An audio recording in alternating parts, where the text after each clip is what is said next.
জগন্নাথ সরকারের বিরুদ্ধে জগন্নাথ সরকার, একই কাণ্ড।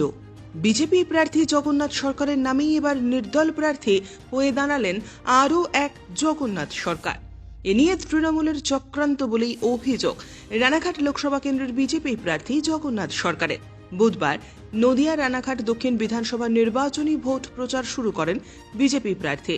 যদিও তীব্র দাবদাহের মধ্যে লাগাতার প্রচার অভিযান করছেন তিনি, এরই মাঝে হঠাৎ ঘটে গেল এক বিরল ঘটনা।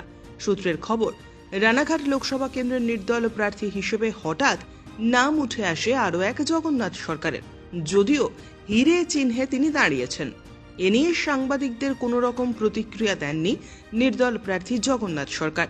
অন্যদিকে তিনি কোনো প্রচার অভিযান এখনো শুরু করেননি, কিন্তু তার নাম নির্বাচন কমিশনের তালিকায় নথিভুক্ত হয়েছে। আজ নির্বাচনী প্রচারের মধ্য দিয়ে ক্ষোভ উগরে দেন বিজেপি প্রার্থী জগন্নাথ সরকার। তিনি বলেন, এটা তৃণমূলের কারসাজি। মানুষ অত বোকা নয়। মানুষ ভোট দেবে পদ্মফুল প্রতীক দেখে, নেতা আমাদের নরেন্দ্র মোদী। তাই এখানে জগন্নাথ সরকার বিষয়টা এমন গুরুত্ব না, আর যিনি করতে পারবেন শুধু দেখেই নেবেন। জগন্নাথ সরকার 2 নম্বরে পদ্মফুল প্রতীকে আছেন। তাই এরা বিভিন্ন রকম চালাকি, নির্বাচনে হওয়ার আগেই এরা হেরে বসে আছে মানসিকতায়, আর সেই কারণে চালাকির আশ্রয় নিচ্ছে। আমাদের ফ্ল্যাগ ফেস্টুন খুলে নিচ্ছে, রাতের অন্ধকারে এইসব করছে, অপপ্রচার বদনাম রটানোর চেষ্টা করছে। এইভাবে করে মানুষকে বোলানো যাবে না। রানাঘাটবাসী বিজেপির সঙ্গে আছে, জগন্নাথ সরকারের সঙ্গে আছে, মোদির সঙ্গে আছে।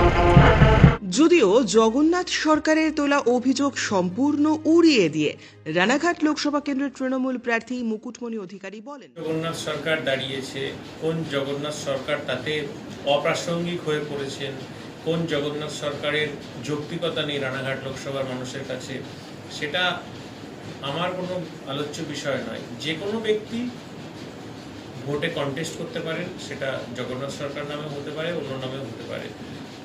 কিন্তু জগন্নাথ সরকার যেটা দাবি করছেন যে ইভিএম মেশিনে যে ভোটদান করবে মানুষ, সেখানে হয়তো তার নামটা প্রভাবিত হতে পারে আরেক জগন্নাথ সরকার দাঁড়াবে। এর চক্রান্ত কিন্তু তৃণমূলের, সেটা কিন্তু বারংবার তিনি আজ ভোট প্রচারে কিন্তু সেটা বারবার কিন্তু অভিযোগ তুলছেন, আঙুল তুলছে তৃণমূলের দিকে।